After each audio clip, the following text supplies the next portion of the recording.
Bismillahirrahmanirrahim. Assalamualaikum warahmatullahi wabarakatuh. Innal hamdalillah nahmaduhu wa nasta'inuhu wa nastaghfiruh. Wa na'udzu billahi min shururi anfusina wa sayyiati a'malina. Man yahdihillahu fala mudilla lahu wa man yudlil fala hadiya lahu. Asyhadu an la ilaha illallah wahdahu la syarika lahu wa asyhadu anna Muhammadan Abdullahi wa Rasulullah. Allahumma salli ala Muhammadin wa ala alihi wa ashabihi wa man tabi'ahum bi ihsan ila yaumiddin. Amma ba'du. Ikhwan fillah rahimani wa rahimakumullah. Kita lanjutkan membaca dari buku tentang berdoa sesuai sunnah Nabi sallallahu alaihi wasallam. Di pertemuan yang sebelumnya telah kita bahas di antara hal yang perlu diperhatikan, waktu, tempat, dan kondisi doa itu diterima oleh Allah Subhanahu wa taala. Penulis buku ini menyebutkan bahwa di antara waktu yang dimana doa tidak akan ditolak oleh Allah Subhanahu wa taala adalah fi halati iqbalil qalbi wastidadil ikhlasi kama fi qissati ashabil ghari. Poin yang ke-21, benar atau tidak? 19. Oh, baik. Poin yang ke-19 beliau berkata, inda istima'il muslimina fi majalisi dzikri. Doa akan dikabulkan oleh Allah dalam situasi ketika kaum muslimin berkumpul pada sebuah majelis zikir. Majelis zikir yang dimaksud adalah majlisul ilm, yaitu majelis ilmu. Seperti ketika Nabi berkata kepada Jabir, "Ya Jabir, idza mararta ghadatan min riyadil jannah." Bila engkau melewati salah satu taman di antara taman surga, wahai Jabir, maka berhentilah dan singgahlah sejenak. Karena malaikat mengepakkan sayapnya, memohonkan ampunan dan redha dengan orang yang ada di dalamnya. Ketika itu Jabir bertanya, "Wa ma rawdatun min riyadil jannah ya Rasulullah?" Apa itu taman di antara taman surga ya Rasulullah? Qal majalisud dzikr, yaitu majelis zikir. Para ulama menyebutkan majalisud dzikr maksudnya adalah majalisun yudkaru fihi ismullah, yuqra'u fi kitabullah, wa yu'allimu fihi hadisan Nabi sallallahu alaihi wasallam. Majlis yang di dalamnya dibacakan nama Allah, ayat Al-Qur'an, dan juga hadis-hadis Nabi diajarkan. Berarti maksudnya majlis zikir adalah majlis ilmu. Abu Hurairah berkata, "Inna lillahi malaikatun." Dalam hadis Abu Hurairah Nabi mengatakan, "Inna lillahi malaikah." Sesungguhnya Allah itu memiliki malaikat, yatufuna fit turuqi yaltamisuna ahlad dzikri. Tugas malaikat ini berkeliling di jalan-jalan untuk melihat siapa di antara mereka yang duduk dalam majelis zikir. Kalau seandainya dijumpai ada majelis zikir, maka malaikat ini akan memohonkan ampunan kepada orang yang ada di dalamnya. Wa fi akhir hadis yaqulullahu azza wa jalla. Di akhir hadis ini Allah mengatakan, "Ushidukum anni qad ghafartu lakum." Beliau mengatakan, yakni aku saksikan kepada kalian, aku bersaksi kepada kalian bahwa sesungguhnya aku telah mengampuni dosa-dosa orang yang ada dalam majelis ilmu ini. Jadi khafillah rahimani Allah, kalau kita berada dalam majelis ilmu dianjurkan berdoa. Di antara doanya adalah di akhir majelis kita menyebut apa? Doa kafaratul majlis. Subhanakallahumma bihamdika asyhadu an la ilaha illa ant astaghfiruka wa atubu ilaik. Ini termasuk doa yang akan dikabulkan oleh Allah. Isrun, kita singkat yang ke-20. Inda siyakhid dika, ketika ayam jantan berkokok. Ini termasuk waktu di mana doa tidak akan ditolak oleh Allah. Karena dalam riwayat yang sahih dikeluarkan oleh Imam Bukhari dan yang lainnya, idza sami'tum siyahad diyakah fas'alullaha min fadli fa inna ra'at malakan. Bila kalian mendengar suara kokok ayam, maka mintalah kepada Allah fadilah yang datang darinya, karena sesungguhnya ketika itu ayam tersebut melihat malaikat. Di antara anjuran Nabi ketika ayam berkokok itu kita mengucapkan apa? Allahumma inni as'aluka min fadlik. Ya Allah, aku memohon kepadamu sebagian dari karunia yang ada pada sisimu. Ini dibaca ya kawan, seperti itu. Kalau kita mendengar suara anjing melolong, kita dianjurkan dalam riwayat Imam Tirmidzi mengucapkan apa? A'udzu bikalimatillahi tammah min syarri ma khalaq. Hafal ikhwan? Hafal insyaallah? Baik. A'udzu bikalimatillahi tammah min syarri ma khalaq. Nah, yang ke-21 fi halati iqbalil qalbi wastidadil ikhlas. Berdoa ketika berada pada puncak konsentrasi dan ikhlas yang pada puncaknya. Dalam kondisi yang sangat amat ikhlas dan dalam keadaan yang kaum muslimin hatinya benar-benar menghadap kepada Allah Azza wa Jalla, hendaklah seseorang meminta kepada Allah Ta'ala. Ini seperti kisah orang yang masuk ke dalam gua lalu tertutup pintu guanya. Pada kondisi yang seperti ini doa tidak akan ditolak. Berarti termasuk dalam bab ini ikhwan, ketika kita dalam kondisi kesulitan yang sangat memuncak, biasanya hati kita terpaut kepada Allah Azza wa Jalla. Nah, pada saat itu mintalah kepada Allah apa yang kita kehendaki, insya Allah tidak akan ditolak. Yang ke-22 atau isnata wa isrin, ad-du'a inda riqatil qalbi, berdoa kepada Allah Subhanahu wa taala ketika hati dalam keadaan mengharapkan belas kasihan. Sebagaimana disebutkan dalam riwayat yang sahih, igtanimud du'a inda riqqah fa innaha rahmah. Minta, bersungguh-sungguhlah kalian dalam berdoa dalam kondisi kalian sangat amat memelas. Karena sesungguhnya yang demikian itulah keadaan di mana mendatangkan rahmatnya Allah Subhanahu wa taala. Jadi kalau kita punya masalah, hati kita sedang dalam kondisi lembut, sensitif, bahasa kita demikian Bapak, minta kepada Allah. Allahumma ajurni fi musibati. Misalnya kita mengatakan, ya Allah, berilah aku pahala atas musibah yang menimpa diriku, atau yang semisal daripada itu. Ini masuk doa yang tidak akan ditolak oleh Allah Subhanahu wa taala. Kemudian salasa wa isrin, yang ke-23, inda du'a bila ilaha illa anta subhanaka inni kuntu minadh dhalimin. Ketika kita mengucapkan la ilaha illa anta subhanaka inni kuntu minadh dhalimin, seperti doanya siapa ini, Pak? Nabi Yunus. Beliau mengucapkan la ilaha illa anta subhanaka inni kuntu minadh dhalimin. Qala Rasulullah sallallahu alaihi wasallam, da'watu dhinnun, doanya Dhunnun atau Nabi Yunus itu, idda'a bihi wa huwa fi batanil hut, yang dia ucapkan ketika dia berada dalam perut seekor ikan yang sangat besar, yaitu ikan yang besar, hut, ikan paus. La ilaha illa anta subhanaka inni kuntu minadh dhalimin. Tidak ada ilah yang patut diibadai kecuali Engkau ya Allah, Maha suci Engkau, sesungguhnya aku termasuk orang yang zalim. Kata beliau, lam yada' bi rajulun muslim fi syai'in qad illa istajaba Allahu lahu. Tidaklah seorang muslim ketika dia mengucapkan doa ini kemudian dia meminta kepada Allah, melainkan doanya akan dikabulkan oleh Allah.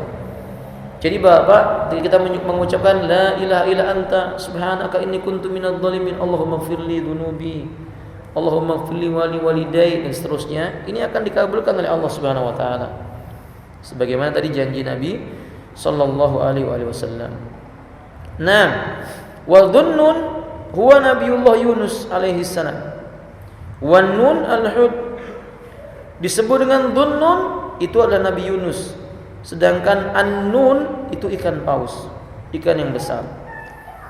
Qala ta'ala, Allah mengatakan dalam Al-Qur'anul Karim, wa dhannun idh dhahaba mughadiban fadhanna an lan naqdir alayhi fanada fi dhulumat alla ilaha illa anta subhanaka inni kuntu minadh dhalimin fastajabna lahu wa najjaynahu minal ghammi wa kadzalika nunajjiyal mu'minin.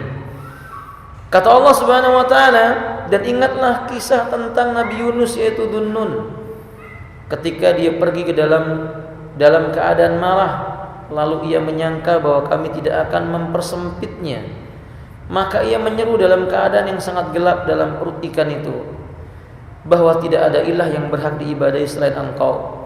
Maha suci Engkau ya Allah, sungguh aku termasuk orang yang zalim. Maka kami telah memperkenankan permintaannya dan menyelamatkannya dari kedukaannya. Kata Allah Subhanahu wa taala, wa kadzalika nunajjil mu'minin, demikian pula kami akan menyelamatkan orang-orang yang beriman. Yakni ketika doa dengan kalimat la ilaha illa anta subhanaka inni kuntu minadh dhalimin, Allah akan kabulkan. Sebagaimana berkata Imam Qurtubi tentang ayat ini, beliau berkata, wa fil khabari fi hadhil ayah syarratallahu liman da'ahu ay yujibahu kama ajabahu wa yanji kama anjahu wa huwa qawluhu wa kadzalika nunajjil mu'minin. Kata Imam Qurtubi, tafsir ayat ini maksudnya adalah Allah Subhanahu wa taala akan memberikan jawaban permintaan seseorang tatkala dia telah mengucapkan kalimat la ilaha illa anta subhanaka inni kuntu minadh dhalimin. Dan siapapun yang meminta dengan kalimat ini dikabulkan oleh Allah.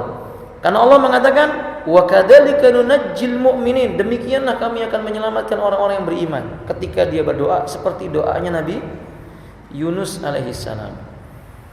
Kata Ibnu Katsir, wa kadzalika nunajjil mu'minin, demikianlah kami akan menyelamatkan orang beriman. Maksudnya adalah idza kanu fi syada'idi, kalau mereka dalam kondisi yang sangat sulit. Wada'una munibina ilaina, dia menyeru kepada kami, kembalikan urusannya kepada kami. Wala siyama idza da'au bi hadzal du'a fi halil bala, lebih-lebih lagi kalau dia berdoa dalam kondisi bala menimpa dirinya dengan doa ini. Faqad ja'at targhibu bi fi du'a bihi inda sayyidil anbiya. Dan kata Ibnu Katsir, berdoa dengan ini terdapat perintah dan anjuran dari para nabi. Jadi dianjurkan bahwa apa? Kalau mau doa jangan lupa mengucapkan la ilaha illa anta subhanaka inni kuntu minadh dhalimin. Baik, yang ke-24. Ini afwan kita agak singkat karena qadarullah saya dalam keadaan matanya agak sakit begitu. Taib yang ke-24, inda du'ai halil musibah. Doa akan dikabulkan oleh Allah ketika seseorang itu ditimpa musibah. Tapi dengan syarat dia tidak boleh mengeluh dengan musibah yang Allah Subhanahu wa taala timpakan kepada dirinya. Kenapa demikian? Di dalam riwayat yang sahih, inna lillahi wa inna ilaihi raji'un. Allahumma ajurni fi musibati wa akhlif li khairan minha. Kata Nabi sallallahu alaihi wasallam, barang siapa yang dia ditimpa musibah kemudian dia mengucapkan dalam doanya itu inna lillahi wa inna ilaihi raji'un, sesungguhnya kami milik Allah, kepada Allah pula lah kami akan kembali. Allahumma ajurni fi musibati, ya Allah berikan aku pahala atas musibah yang menimpa diriku ini.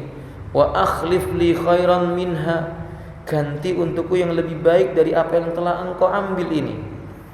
Kata beliau, fa anna Ummu Salamah radhiyallahu ta'ala anha qalat, Ummu Salamah beliau mengatakan ketika mendengar ucapan ini, sami'tu Rasulullah sallallahu alaihi wasallam yaqul, aku dengar Rasulullah mengatakan, ma min muslim, tidak satu orang muslim pun tusibu musibatun, musibah menimpa dirinya, fa yaqulu ma amara Allah taala, kemudian dia mengucapkan doa inna lillahi wa inna ilaihi raji'un, Allahumma ajurni fi musibati wa akhlif li khairan minha, illa, melainkan kata Nabi, akhlafallahu lahu khairan minha, Allah akan menggantikan yang lebih baik bagi dirinya. Ketika itu Ummu Salamah tatkala beliau menjumpai suaminya yang bernama Abu Salamah meninggal dunia. Kemudian beliau mengucapkan doa ini, "Ya Allah, gantikan aku yang lebih baik darinya." Lalu Ummu Salamah mengatakan, "Apakah ada orang yang lebih baik daripada Abu Salamah?" Ternyata tidak lama kemudian lelaki yang lebih baik daripada Abu Salamah itu siapa, Bapak? Rasulullah. Rasul datang melamar Ummu Salamah, dikabulkan doanya oleh Allah Subhanahu wa taala. Ini janji dari Nabi sallallahu alaihi wasallam. Maka kita kalau ditimpa musibah, ucapkan doa ini sambil berkata, "Allahumma ajurni fi musibati." Ya Allah, beri aku ganjaran atas musibah yang menimpa diriku ini, wa akhlif li khairan minha. Ganti buatku yang lebih baik dari yang telah Engkau ambil ini. Di dalam Al-Quran Allah mengatakan, "Walanabluwannakum bisyai'in," dan sungguh-sungguh kami akan menimpakan ujian dengan sesuatu kepada kalian. Minal khauf, berupa rasa takut. Wal ju', dan juga kelaparan. Wa naqsim minal amwali wal anfus, berkurangnya harta dan jiwa. Was samarat, paceklik tidak ada buah-buahan. Kata Allah, "Wa basyiris sabirin," berilah kabar gembira kepada orang-orang yang sabar. Siapa mereka? Alladzina idza asabatum musibah, mereka adalah orang-orang tatkala musibah menimpa diri mereka, qalu, mereka berkata, "Inna lillahi wa inna ilaihi raji'un." Kata Allah, "Ulaika alaihim salawatun min rabbihim," mereka itu adalah orang-orang yang Allah telah berikan kepada mereka salawat yang datang dari Rabb mereka, wa rahmah, dan kasih sayangnya Allah, wa ulaika humul muhtadun, dan mereka itulah orang-orang yang mendapatkan hidayah. Bagaimana tentang tafsir dalam surah Al-Baqarah 155 sampai 157 ini? Kata Ibnu Katsir, suatu ketika Umar bin Khattab mengatakan, "Ni'mal adlan wa ni'matil ulwan," atau alawa, nikmat adwan wa nikmatil alawa, ulaika alaihim salawatum min rabbihim wa rahmah. Kata Umar bin Khattab radhiyallahu ta'ala, yakni sebaik-baik keadilan dan sebaik-baik sebuah alawah, tambahan sebuah kenikmatan, ketika Allah berkata ulaika alaihim salawatun min rabbihim wa rahmah. Maksudnya adalah hada annal adlan, ini bukti bahwasanya Allah Subhanahu wa taala itu telah memberikan keadilan. Wa ulaika humul muhtadun wa hadal alawah. Adapun dan mereka lah orang-orang yang mendapatkan petunjuk, ini maksudnya tambahan yang datang dari Allah. Apa itu? Tatkala seorang muslim mengucapkan inna lillahi wa inna ilaihi raji'un, kejadiannya itu keadilan Allah taala. Tapi sebagai bentuk keadilan Allah taala, Allah akan gantikan apa yang telah diambil oleh Allah darinya. Nah, maka ini ikhwan, kalau kita ditimpa musibah jangan menggerutu. Ya? Jangan menggerutu, jangan malah mengatakan aduh, atau mengatakan sial, atau mengatakan dosa apa kok saya seperti ini dan seperti itu. Jangan. Hendaklah dia berkata inna lillahi wa inna ilaihi raji'un. Allahumma ajurni fi musibati wa akhlif li khairan minha atau minhu. Demikian. Wallahu a'lam bishawab. Poin yang ke-25. Khamsata wa isrin. Fi hali du'ail muslim li akhihi bi dhahril ghaib. Termasuk doa yang tidak akan ditolak oleh Allah, doanya seorang muslim untuk saudaranya yang tidak ada di sampingnya. Mungkin karena sebab sudah meninggal dunia, maka dia mendoakan saudaranya yang meninggal itu. Mungkin karena dia safar sehingga tidak bertemu dengan saudaranya ini. Mungkin karena terpisah dengan sebuah tempat atau sesuatu. Yang penting dia tidak ada di samping saudaranya. Tatkala dia mendoakan saudara yang lainnya ini, akan dikabulkan oleh Allah. Ya, saya ulangi, kalau yang hidup untuk yang mati itu akan dijawab oleh Allah. Ya, kalau orang mati, Bapak nggak bisa menolong orang yang masih hidup, itu nggak bisa. Dia menolong dirinya sendiri saja nggak sanggup. Nah, demikian. Abu Darda berkata, radhiyallahu taala, qala Rasulullah sallallahu alaihi wasallam, Rasulullah sallallahu alaihi wasallam bersabda, "Ma min muslim yad'u li akhi bi dhahril ghaibi," tidak seorang muslim pun yang mendoakan saudaranya yang tidak ada di sisinya, illa qalal malak, melainkan malaikat akan berkata, walaka bimislin, untukmu diberikan sama dengan apa yang kamu mintakan untuk saudaramu. Jadi kalau kita berkata, ya Allah ampuni saudaraku Fulan bin Fulan, dia berada di tempat yang jauh, malaikat akan berkata, semoga kamu juga diampuni oleh Allah.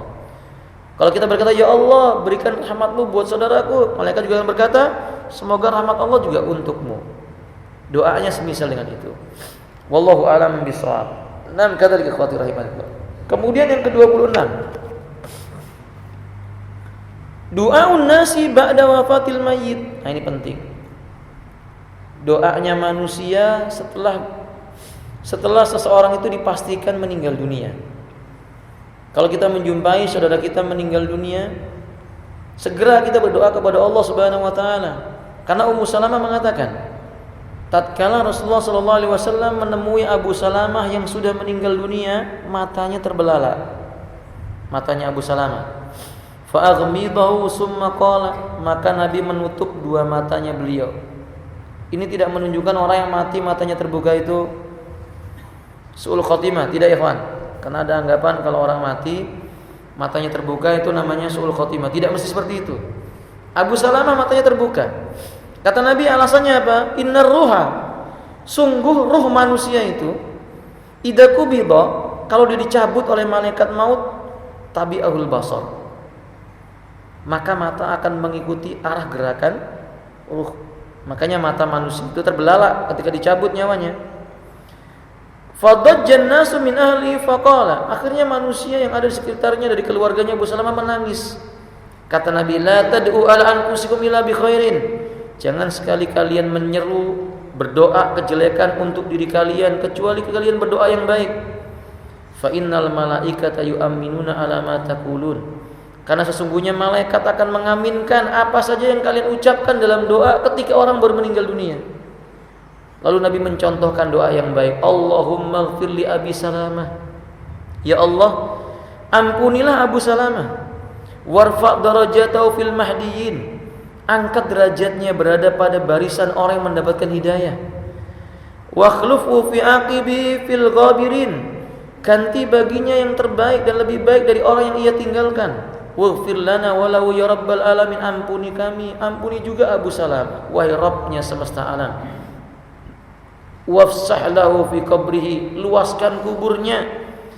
Wa nawwir lahu fihi, berikan cahaya di dalam kuburnya. Ini dalil menunjukkan boleh mendoakan orang yang sudah mati. Catatan Bapak, mendoakan orang yang sudah meninggal dunia tidak perlu dipimpin. Jangan dibuat kebiasaan mendoakan orang mati itu berkumpul di rumah tertentu, kemudian tata caranya tertentu, ditambahi zikir-zikir tertentu. Setelah itu baru kemudian mereka meminta dengan permintaan tertentu. Itu enggak ada dalilnya. Nabi hanya mengucapkan Allahumma ighfir li Abi Salamah ila akhir hadis, ya Allah ampunilah Abu Salamah, dan seterusnya dari kalimat hadis tersebut. Wallahu a'lam bishawab. Poin yang ke-27, da'watul muttar, fallahu tabaraka wa ta'ala yujibu lil muttar idza da'ahu walau kana musyrikan. Doanya orang yang dalam kondisi kesulitan, Allah tabaraka wa ta'ala akan mengabulkan setiap doa orang yang dalam kondisi sangat sulit jika dia berdoa kepada Allah walaupun orang itu musyrik. Fa kaifa idza kana musliman asiyan mufritan fi janbillahi ta'ala, kalau musyrik saja diampuni oleh dikabulkan doanya oleh Allah taala, bagaimana dengan orang muslim? Seorang muslim walaupun dia berbuat maksiat, dia harus doa kepada Allah, minta kepada Allah sesuatu agar diampuni dosa-dosanya misalnya. Karena Allah Subhanahu wa taala akan menerima doa setiap seorang hamba. Sampai orang musyrik pun kalau dia minta dikasih oleh Allah. Orang musyrik itu minta loh Pak. Dia berkata, Tuhan kami berikan kami rezeki, dikasih oleh Allah. Dia berkata, Tuhan kami beri kami kesehatan, dikasih oleh Allah Ta'ala. Tuhan kami beri kami kesembuhan, dikasih oleh Allah Ta'ala. Cuman bedanya kalau orang muslim diberi oleh Allah di dunia dan juga diberi di yaumil qiyamah. Sedangkan orang musyrik hanya diberi oleh Allah Subhanahu wa taala di dunia, tidak mendapatkan apapun di yaumil qiyamah. Itu kalau dia muslim maksiat. Bal kaifa idza kana mu'minan birran taqiyan. Kalau begitu bagaimana orang yang ditimpa kesulitan itu orang yang mukmin, bertakwa pula? Pasti Allah Subhanahu wa taala akan kabulkan permintaannya. Sebagaimana Allah Subhanahu wa taala menyebutkan amma yujibul mutarra idza da'u wa yaksifus su. Siapakah yang memperkenankan doa orang yang dalam kesulitan apabila dia berdoa kepada Allah taala? Dan siapakah yang bisa menghilangkan kesusahan? Tentu Allah Subhanahu wa taala. Maka janji Allah, kata Ibnu Katsir rahimahullah taala, ayat ini menyebutkan ayman huwa alladzi la yalja'al mutarra illa ilaihil mutarra illa ilaihi. Kata Ibnu Katsir rahimahullah taala, ini menjelaskan kepada kita, apakah ada yang bisa menyelamatkan orang yang dalam keadaan sulit ketika dia meminta dan kembali kepada sesuatu? Tidak ada kecuali hanya kepada Allah Subhanahu wa taala. Maka siapapun di antara kita yang ditimpakan oleh Allah Subhanahu wa taala kesulitan apapun juga, kesulitan mempelajari ilmu agama, kesulitan dalam masalah perekonomian, kesulitan dalam masalah rumah tangga, doa sama Allah, minta kepada Allah. Pada saat itu insyaallah Allah akan mengijabah permintaannya. Wallahu a'lam bishawab. Terakhir kemudian kita tanya jawab, ikhwan. Beliau berkata, dakwatul mazlum, doanya orang yang didolimi. Nabi kita pernah mengatakan, ittaqu da'watul mazlum, takutlah kamu dengan doanya orang yang terdolimi. Fa inna laisa bainahu wa bainallahi hijabun, sebab antara orang yang didolimi dengan Allah Ta'ala itu tidak ada batas yang menghalanginya. Kalau orang didolimi itu berdoa, diijabah oleh Allah Subhanahu wa Ta'ala. Nabi juga mengatakan dakwatul madlumi mustajabatun wa in kana fajiran. Orang yang didolimi itu doanya dikabulkan walaupun dia orang yang berbuat dosa. Fa fujuruhu 'alal nafsihi, dosa-dosanya nanti kembali kepada dirinya sendiri. Tapi ketika dia minta, Allah itu adil, Allah akan beri. Hati-hati Pak, kalau kita menjumpai orang yang didolimi, kalau seandainya dia merasa sakit hati kemudian mengucapkan sesuatu, itu diijabah langsung oleh Allah Subhanahu wa taala. Ini nasihat buat kita. Kalau kita didolimi, gunakan hal itu untuk berdoa kebaikan. Misalnya ada orang merampas harta kita, jangan kita mengatakan semoga dia celaka. Ini enggak baik. Mestinya doa seorang muslim justru yang sebaliknya, dia mengatakan semoga Allah beri dia hidayah, semoga Allah memberi petunjuk supaya dia mau bertobat kepada Allah. Itu jauh lebih baik dibandingkan dengan mengatakan semoga Allah membinasakannya. Nabi itu didolimi ketika berada di Taif. Dan apakah Nabi SAW menerima tawaran malaikat untuk meletakkan gunung di Taif? Tidak. Nabi SAW berkata, ya Allah, sesungguhnya mereka kaum yang tidak tahu. Aku berharap lahir dari sulbi mereka kaum yang akan membela agamamu. Atau kama qala alaihi salatu wasallam. Dikabulkan oleh Allah. Maka anak keturunan penduduk Taif menyambut dakwah Islam. Nah, mestinya kita begitu ya. Setelah kita begitu, kita harus berdoa kepada Allah Subhanahu wa taala kebaikan ketika kita didolimi oleh seseorang. Baik ikhwan fillah, saya rasa cukup sampai di sini materinya dan kondisi saya yang tidak memungkinkan untuk membaca. Baik, kita lanjutkan dengan tanya jawab. Kalau misalnya antum ada pertanyaan silahkan langsung sampaikan saja, dan tidak mengapa di luar materi ini kita akan berusaha menjawab kalau kita sanggup menjawab insyaallah. Tafadhal mashkura ya ikhwan. Tafadhal.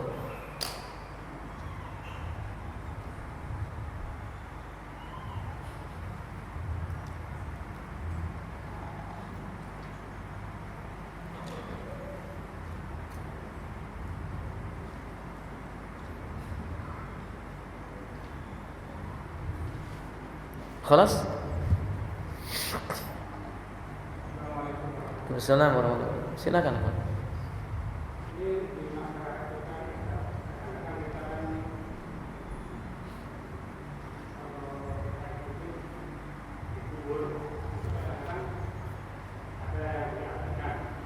Ya Pak.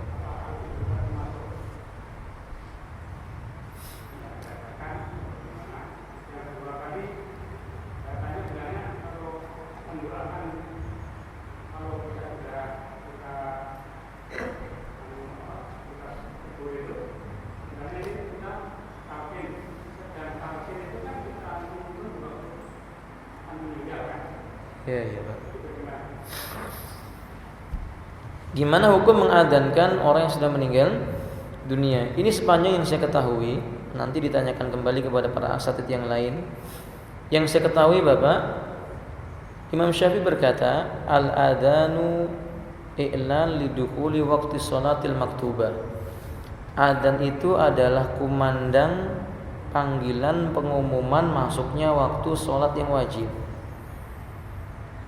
Sehingga tidak diketahui dalam kitab fikih adzan dilakukan kecuali untuk memanggil orang sholat. Mungkin sebagian orang berkata, kan ada hadis Tirmidzi Ustaz, Nabi mengadzankan di telinga Hasan dan Husain ketika baru dilahirkan. Seandainya hadis ini sahih, sayang hadis ini dhaif. Seandainya hadis ini sahih, tentu wajar mengadzankan yang masih hidup.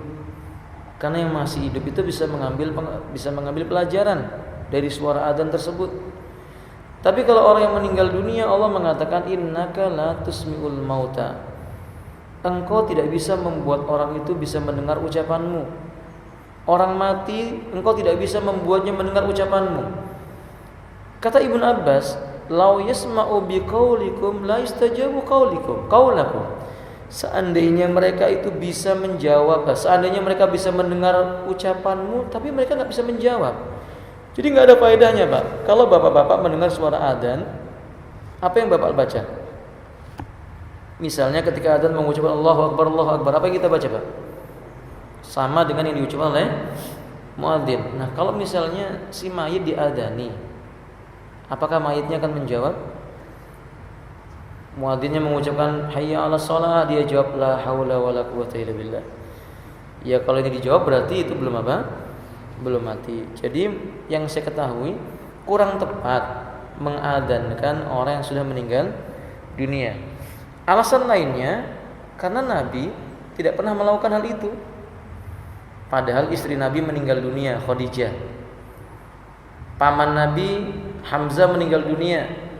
Anak Nabi yang bernama Ibrahim meninggal dunia, tapi tidak ada riwayat yang menyebutkan bahwa Nabi apa? Mengadzankannya. Jangan khawatir dengan anggapan orang yang mengatakan kok menanam manusia sama dengan menanam apa? Kucing saja.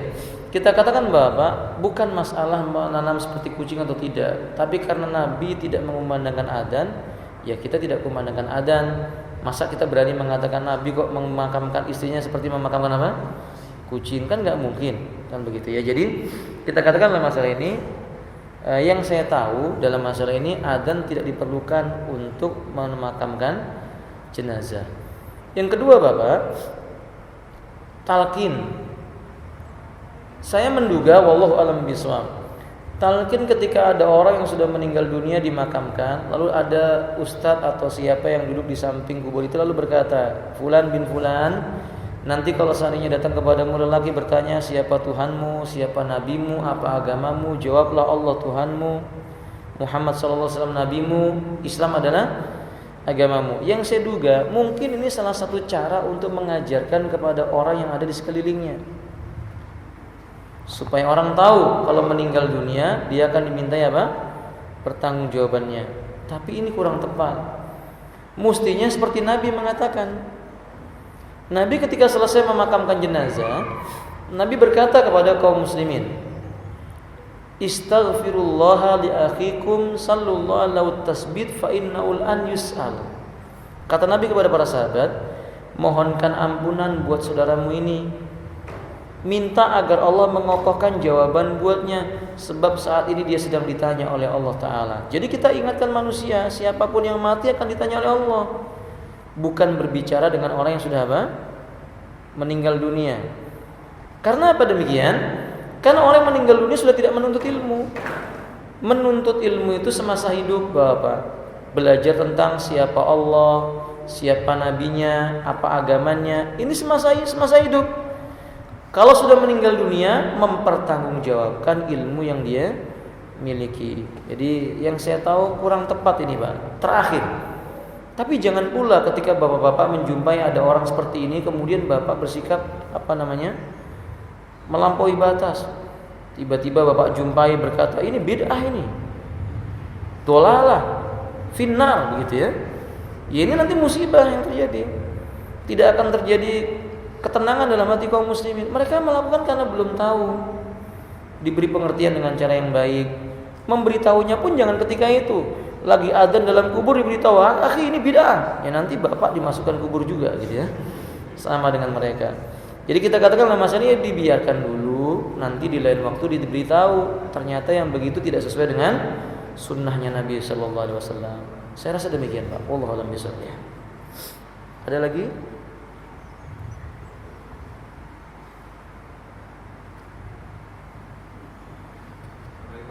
Waalaikumsalam warahmatullahi wabarakatuh. Tafadhol ya, akhi. Berkaitan dengan sholat. Ketika kita sholat kemudian membaca bismillahnya kelupaan diucapkan, apakah harus mengulang sholatnya? Membaca bismillah sebelum Al-Fatihah maksudnya, Pak? Oh iya. Apakah dia harus mengulangnya? Iya. Dia harus mengulangnya. Karena Rasulullah SAW tidak pernah meninggalkan bacaan bismillah ini. Dan karena sesungguhnya Abu Hurairah mengatakan ketika beliau mempraktekkan sholatnya Nabi, beliau baca Bismillahirrahmanirrahim. Lalu setelah saya sholat beliau berkata, hakadha ra'aitun Nabiy sallallahu alaihi wasallam yusalli. Beginilah aku melihat Nabi mengerjakan dalam sholatnya. Maka Nabi membaca Bismillah dengan suara yang keras. Karena pendapat yang mengatakan bahwa Bismillah tidak perlu dibaca, ini pendapat yang marjuh, tidak terpilih. Yang dipilih adalah Bismillah itu dibaca, tapi suaranya tidak dikeraskan. Maka kalau bapak misalnya membaca Alhamdulillahirrabbilalamin Ar-Rahman, lupa belum Bismillah, diulang Bismillahirrahmanirrahim Alhamdulillahirrabbilalamin Ar-Rahmanirrahim dan seterusnya. Kecuali Bismillah itu dibaca di awal selain surat Al-Fatihah. Mungkin bapak mau baca Qul huwallahu ahad, itu nggak wajib baca Bismillah lagi, maksudnya tidak wajib. Atau bapak habis baca Al-Fatihah mau baca surat Al-Baqarah, tidak wajib membaca Bismillah. Wallahu a'lam bishawab. Demikian, Pak. Barakallahu fikum. Nah, akhir ada lagi? Satu lagi, Ustaz. Ya silakan, Pak. Kalau mendoakan orang yang sudah meninggal, kemudian kita doain dulu, beliau tidak mengerjakan sholat secara rutin, itu bagaimana? Harus dihukumi dulu apakah orang yang meninggalkan sholatnya ini dengan sengaja, dia tahu bahwasanya meninggalkan sholat itu haram hukumnya ataukah tidak. Kalau orang ini mengatakan bahwa sholat nggak wajib bagi saya, ini nggak perlu didoakan lagi. Karena orang yang menganggap sholat tidak wajib bagi dirinya tidak termasuk golongan orang Islam. Apa dalilnya? Hadis Nabi SAW, al-ahdu bainana wa bainahumus shalah, faman tarakaha faqad kafara. Janji yang mengikat antara kami dengan mereka adalah sholat. Barang siapa meninggalkan sholat, maka sungguh dia telah keluar dari Islam. Yang kedua, kondisinya mungkin dia belum tahu. Dia kira sholat itu asal boleh maghrib dan isya saja, yang penting tetap sholat. Nah berarti orang ini masuk dalam kategori kufrun duna kufrin. Abu Hanifah, kemudian Al-Albani rahimahullah ta'ala dan yang lain berpendapat tetap didoakan, karena masih ada kemungkinan dia itu termasuk orang-orang yang muslim, belum tegak hujah kepada dirinya, belum ada nasihat kepadanya. Tapi kalau sudah dinasihati supaya sholat, tapi sholatnya tetap bolong-bolong saja, ini berbeda pendapat para ulama. Wallahu a'lam bishawab. Ikhtiyatan orang seperti ini kalau udah nasihat ditegakkan, hujah ditegakkan, tidak ada doa bagi dirinya, asal hujah sudah ditegakkan. Wallahu a'lam bishawab. Nah demikian, Pak. Semoga bermanfaat. Sudah masuk waktu sholat isya. Mohon maaf apabila ada salahnya. Akhiru da'wana alhamdulillahirabbil alamin. Subhanakallahumma wa bihamdika asyhadu an la ilaha illa anta astaghfiruka wa atubu ilaik. Assalamualaikum warahmatullahi wabarakatuh.